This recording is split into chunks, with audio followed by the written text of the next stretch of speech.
وَلَقَدْ يَسَّرْنَا الْقُرْآنَ لِلذِّكْرِ فَهَلْ مِن مُّدَّكِرٍ نحمده ونصلي على رسوله الكريم أما بعد فأعوذ بالله من الشيطان الرجيم بسم الله الرحمن الرحيم رب اشرح لي صدري ويسر لي أمري واحلل عقدة من لساني يفقه قولي. آیت نمبر 35. اذ جب قالت کہا امرأتو بیوی نے میم را حمزہ مادہ ہے امرأتو قالت امرأتو عمران عمران کی ربی اے رب میرے انی بے شک میں یہ انی کیا ہے انا پلس یا انی ایسے بن گیا انا اور پلس یا متکلم کی ضمیر ہے انی بے شک میں نظر کیا میں نے نون ذال را مادہ ہے لیے ک تیرے لک ما جو فی میں بطن پیٹ نی میرے فی بطنی پیٹ میں ہے میرے با طا نون مادہ ہے. اچھا اب یہاں پہ دیکھیں با طا نون مادہ ہے اور بطن اسم ہے اور یا متکلم کی ضمیر ہے تو نون وقایہ نہیں ہے یہاں پر یہ نون جو ہے مادے کا حصہ ہے بطن پلس یا ہے بطنی پیٹ میں ہے میرے محررن آزاد کیا جانے والا را مادہ ہے تو تقبل تو قبول فرما فتقبل منی مجھ سے. اب یہ منی کو دیکھیے یہ کیا ہے من پلس ایک نون وقایہ پلس یا انکا بے شک تو ان پلس کا انت تو ہی السمیع سننے والا العلیم جاننے والا ہے. ونصلي على رسوله الكريم أما بعد فأعوذ بالله من الشيطان الرجيم بسم الله الرحمن الرحيم ربي اشرح لي صدري ويسر لي أمري واحلل عقدة من لساني يفقه قولي ربي يسر ولا تعسر وتمم بالخير اللهم إني أسألك علما نافعا ورزقا طيبا وعملا متقبلا یا مقلب القلوب ثبت قلبی علی دینک آمین اللہم آمین. السلام علیکم ورحمۃ اللہ وبرکاتہ. امید اور دعا ہے کہ آپ سب خیر و عافیت کے ساتھ ہوں گی انشاءاللہ. اللہ سبحانہ و تعالیٰ آپ سب کو اپنی حفاظت میں رکھیں. اللہ سبحانہ و تعالیٰ کی توفیق اور اللہ تعالیٰ کی رحمت کے ساتھ ہم اپنے لیسن سورت آل عمران کی آیت نمبر 35 کو مختصر تفسیر کے ساتھ دیکھیں گے اس نیت کے ساتھ کہ اللہ سبحانہ و تعالیٰ اسے ہمارے لیے پڑھنا اس پر عمل کرنا اور عمل کے ساتھ اسے دوسروں تک پہنچانا آسان کر دیں. اللہ سبحانہ و تعالیٰ ہمیں اصلاح کی توفیق عطا فرمائیں ہمیں تمام برائی کے راستوں سے اپنی پناہ میں رکھیں ہمیں خیر کی چابیاں اور شر کے تالے بنا دیں آمین انشاءاللہ. اللہ تعالیٰ سے بہت سی نیک نیتوں کے ساتھ دعائیں کرتے ہوئے ہم اپنے لیسن کا آغاز کریں گے اور اللہ تعالیٰ سے یہ بھی دعا کرتے ہیں کہ اللہ تعالیٰ اس کام کو ہمارے لیے ہمارے والدین کے لیے ہمارے اساتذہ کرام کے لیے اور سب سے بڑی جو بات ہے میرے اور آپ کی آخرت کے لیے بہترین صدقہ جاریہ بنا دیں کیونکہ اگر ہم صرف رٹے لگاتے رہے پڑھتے رہے آگے بڑھتے رہے اور یہ تمام تر چیزیں ہمارے اپنے عمل میں نہ ہوئیں تو یہ ہمارے لیے بہت خطرے والا معاملہ ہے اور اس پر مجھے بھی سوچنا ہے اور آپ کو بھی سوچنا ہے اور اللہ تعالیٰ سے دعا کریں گے کہ اللہ تعالیٰ مجھے بھی ہدایت عطا فرمائے اور آپ کو بھی ہدایت یافتہ لوگوں کی صف میں شامل فرمائیں انشاءاللہ. اپنے لیسن کا آغاز کرتے ہیں ہم بسم اللہ الرحمن الرحیم آیت نمبر 35 سے جس کا ربط جو ہے ہم نے پیچھے دیکھا تھا پچھلی آیت میں بھی کہ پچھلی آیت میں نبیوں کی بات ہوئی تھی اور اب دیکھتے ہیں کہ اس آیت کا اس آیت کے ساتھ کیا ربط ہے. اللہ تعالیٰ فرما رہے ہیں بسم اللہ الرحمن الرحیم اذ قالت امرأة عمران ربی انی نذرت لک ما فی بطنی محررا فتقبل منی انک انت السمیع العلیم.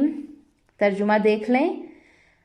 ترجمہ کیا ہے کہ وہ وقت یاد کرنے کے لائق ہے جب عمران کی بیوی نے کہا کہ اے پروردگار، جو بچہ میرے پیٹ میں ہے میں اس کو تیری نظر کرتی ہوں اور اسے دنیا کے کاموں سے آزاد رکھوں گی، تو اسے میری طرف سے قبول فرما، تو سننے والا اور جاننے والا ہے۔ بے شک اس آیت کا ربط اگلی آیت کے ساتھ بھی ہے، لیکن ابھی ہم اسی آیت کو دیکھیں گے کہ یہاں پر کیا بات ہو رہی ہے۔ یہاں پر ایک تو محررہ یعنی کہ تیرے نام آزاد کا مطلب کیا ہے کہ تیری عبادت گاہ کی خدمت کے لیے وقف کرنا۔ عمران کی بیوی جب حمل سے ہوئی تو شوہر کا انتقال ہو گیا۔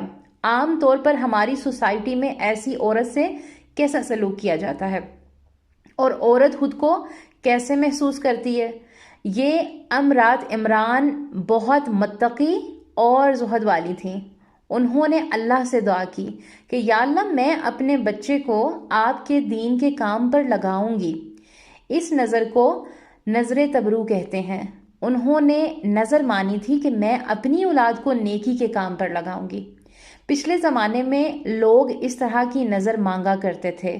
اللہ کے نبی صلی اللہ علیہ وآلہ وسلم کے دادا نے بھی اپنے 10 بیٹوں میں سے عبداللہ کو اللہ تعالیٰ کے دین کے لیے نظر کیا تھا۔ اس طرح کی منت کون مانگے گا؟ یہاں پر ہمارے لیے، میرے اور آپ کے لیے سوال ہے کہ ایسی منتیں کون مانگے گا کہ یہ میری اولاد ہونے کے باوجود میں اسے اللہ کی راہ میں لگاؤں گی۔ ہم کیا سوچتے ہیں کہ ہماری اولاد ہو تو ہمیں کیا فائدہ ہو؟ لوگ بچے کس لیے مانگتے ہیں؟ یہاں پر کچھ پوائنٹس ہیں، انہیں نوٹ کر لیں کہ ہماری سوچ کیسی ہے، ہم کیوں اولاد کو مانگتے ہیں۔ نمبر 1، ہمارے معاشرے میں کیا کہا جاتا ہے کہ جائیداد کے لیے، ہماری پراپرٹی میں ہمارا حصے دار شامل ہوگا، بعد میں یہ نہیں کہ ہمارے رشتہ دار اسے ہم سے چھین لیں۔ نمبر 2، نسب اور نام کے لیے کہ میرا ایک نام ہے، ایک محنت کی ہے میں نے زندگی میں، میرے بعد اس کا کوئی نام لینے والا ہو اس دنیا میں۔ اللہ کے نبی صلی اللہ علیہ وسلم کا جب دوسرا بیٹا وفات پا گئے تھے تو دشمنوں نے تانے دیے تھے کہ اے محمد صلی اللہ علیہ وسلم کہ تیری جڑ کٹ گئی، نعوذ باللہ۔ اللہ تعالیٰ نے سورۃ الکوثر نازل فرما دی تھی۔ یہ ایک پوائنٹ ہے جو بتایا جا رہا ہے، اس پہ انشاءاللہ بات کریں گے۔ نمبر 3، ہماری اولاد ہماری دیکھ بھال کرے گی۔ یہ اکثر ہمارے معاشرے میں اولاد مانگنے کے حوالے سے کچھ نظریات ہیں جو کہ قائم کیے جاتے ہیں اور جو کہ ہیں بھی۔ نمبر 4، بڑھاپے کا سہارا، کمائی کے لیے اولاد مانگتے ہیں ہم۔ اور یا اللہ تعالیٰ نے کیا فرمایا تھا؟ اللہ تعالیٰ نے، ہم نے پیچھے پڑھا کہ اللہ تعالیٰ نے مرد کو ذمہ داری اور طاقت دی ہے کہ وہ اپنے گھر والوں کا خرچ اٹھائے۔ اب ہم بات کرتے ہیں کہ بی بی مریم علیہ السلام کی والدہ کا سوچیں۔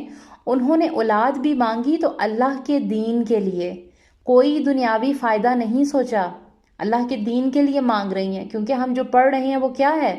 اتنے صاف الفاظ ہیں۔ ہمارے اسلاف کی مائیں ایسی ہی تھیں۔ امام بخاری رحمۃ اللہ علیہ کی والدہ نے بھی ایسی ہی منت مانگی تھی۔ ان کی والدہ نے ان کو اللہ کے نبی کی احادیث کے لیے وقف کر دیا تھا۔ یہ نابینا پیدا ہوئے تھے۔ ماں نے ہمت نہیں ہاری، یہ شکوے شکایت شروع نہیں کیے، رونا دونا نہیں مچایا، بلکہ ایک ماں نے کیا کیا؟ ماں نے صبر اور سکون سے وقت گزارا۔ تہجد میں اللہ سبحانہ و تعالیٰ سے رو رو کر دعائیں کی اور کہا یا اللہ تیرا شکر تو نے مجھے بیٹا عطا فرمایا، لیکن اس کی ایک چیز تیرے پاس رہ گئی، کیونکہ نظر کے بغیر وہ کیسے احادیث لکھتے، وہ کیسے پڑھتے اور لکھتے کہ انہوں نے کیا کہا کہ یا اللہ میرے بیٹے کو نظر عطا فرما، اس کی ایک چیز تیرے پاس رہ گئی۔ اللہ تعالیٰ نے ان کی دعاؤں کو قبول فرمایا۔ اللہ نے ایسی نظر انہیں عطا فرمائی کہ فتح الباری چاند کی روشنی میں بیٹھ کر انہوں نے لکھی۔ اللہ نے ایسا حافظہ عطا فرمایا کہ لوگ سینکڑوں احادیث کو غلط ملت کر کے ان کے سامنے پیش کرتے تو یہ ٹھیک کر دیتے۔ کیا آج ہمیں ایسے لوگوں پہ بات کرنی چاہیے جس کے بارے میں ہم جانتے نہیں ہیں، جس کے بارے میں ہمیں معلوم نہیں ہے، اور ہم اتنی بحث و تکرار کرتے ہیں؟ یہاں پر ہم اللہ تعالیٰ سے دعا کریں گے اپنے لیے کہ ہمارے لیے اس میں عمل کا کیا نقطہ ہے۔ تو عمل کے پوائنٹس نوٹ کریں یہاں پہ۔ ہم خواتین کے لیے اس میں کیا ہے کہ ہم نے، پہلی بات تو یہ میں ہمیشہ کہتی ہوں کہ اپنی نظریں اللہ سبحانہ و تعالیٰ پر رکھنی ہے۔ اللہ پر نظریں رکھیں گے تو زندگی کے معاملات آسان ہوں گے. اللہ پر نظریں رکھیں گے تو کوئی آپ کو زندگی میں دھوکہ نہیں دے سکتا، آپ کو کہیں سے دھوکہ نہیں مل سکتا. کیونکہ اللہ تعالیٰ کے ساتھ جب ہم لو لگاتے ہیں، جب دل لگاتے ہیں، تو اللہ تعالیٰ کی رحمتیں اور برکتیں ہمارے ساتھ شامل ہو جاتی ہیں انشاءاللہ. باقی کیا دیکھنا ہے کہ ہماری اولادیں، آج ہم غور و فکر کریں کہ آج اللہ نے اگر ہمیں اولاد کی نعمت عطا فرمائی ہے تو ہم کیا سوچتے ہیں کہ ہماری اولادیں ہماری کس کام آئیں گی؟ اس کام آئیں گی کہ کیا وہ ہمارے بڑھاپے کا سہارا ہوں گی، یا پھر کل کو ہم بوڑھے ہو گئے تو ہمارے پاس کھانے کو کچھ نہیں ہوگا تو یہ اولاد ہمیں دے گی.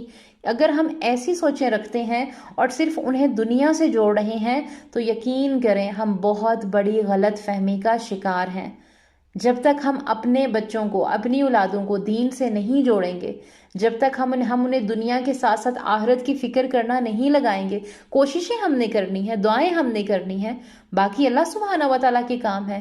اللہ تعالیٰ ہماری دعائیں کیوں نہیں سنیں گے؟ اللہ تعالیٰ ماؤں کی دعاؤں کو کیوں نہیں سنیں گے جس کے پاؤں کے نیچے اللہ سبحانہ و تعالیٰ نے جنت جیسی عظیم نعمت رکھ دی ہے.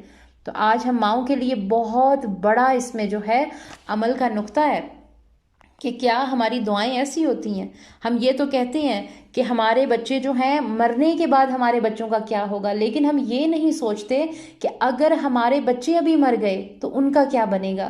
کہ ہماری بچے، ہماری جوان اولادیں اگر گناہ کرتے ہوئے مر گئے، آج ان کے ہاتھوں میں گناہ ہے، آج ان کی آنکھیں گناہ میں ہیں، آج ان کے ہاتھ گناہ میں ہیں، آج ہم کتنے فتنوں میں ہمارے بچے ہیں، ہماری اولادیں ہیں. ہم کیوں نہیں سوچتے ان کے بارے میں؟ ہم یہ کہتے ہیں کہ ہم مر گئے تو کیا ہوگا، ہماری اولاد کا کیا ہوگا، ہمارے بچوں کا کیا ہوگا، ہماری نسل کا کیا ہوگا، لیکن ہم نہیں سوچتے. تو یہ نہیں سوچتے کہ اگر یہ جوانی کی حالت میں ہمارے بچے ہی مر گئے تو ان کا کیا ہوگا. کیا ہم نے انہیں آخرت کی فکر کرنا لگائی ہے؟ کیا ہم نے انہیں، ہم یہ تو کہتے ہیں کہ اپنے بابا سے ڈرو، اپنے فلاں سے ڈرو، اپنے فلاں رشتہ دار سے ڈرو، گھر کے کسی ایسے بڑے سے ڈرو، لیکن ہم یہ کیوں بچوں کو نہیں سکھاتے کہ ڈر کا جو سب سے پہلے حقدار ہے وہ ہمارے اللہ سبحانہ و تعالیٰ ہے. محبت کے جو پہلے حقدار ہے وہ کون ہے؟ ہمارے اللہ سبحانہ و تعالیٰ ہے. ہم کیوں نہیں یہ چیزیں، یہ باتیں اپنی اولاد کو بتاتے سکھاتے؟ تو ہم تمام بہنوں کے لیے، ہم تمام ماؤں کے لیے یہ میسج ہے. اس میں اللہ سبحانہ و تعالیٰ سے دعا ہے کہ اللہ سبحانہ و تعالیٰ ہمیں غور و فکر کرنے والا، تدبر کرنے والا بنائے. آمین. انشاءاللہ اس آیت کا ربط اگلی آیت کے ساتھ دیکھیں گے، پھر انشاءاللہ ان دونوں آیات پہ مزید بات کریں گے. تب تک کے لیے اللہ سبحانہ و تعالیٰ سے دعا ہے کہ اللہ سبحانہ و تعالیٰ ہمیں بہترین اپنے چنے ہوئے لوگوں میں شامل فرمائے. اللہ سبحانہ و تعالیٰ ہم سے راضی ہوں. آمین. ربنا تقبل منا انک انت السمیع العلیم وتب علینا انک انت التواب الرحیم. آمین. اللہم آمین. السلام علیکم ورحمۃ اللہ وبرکاتہ.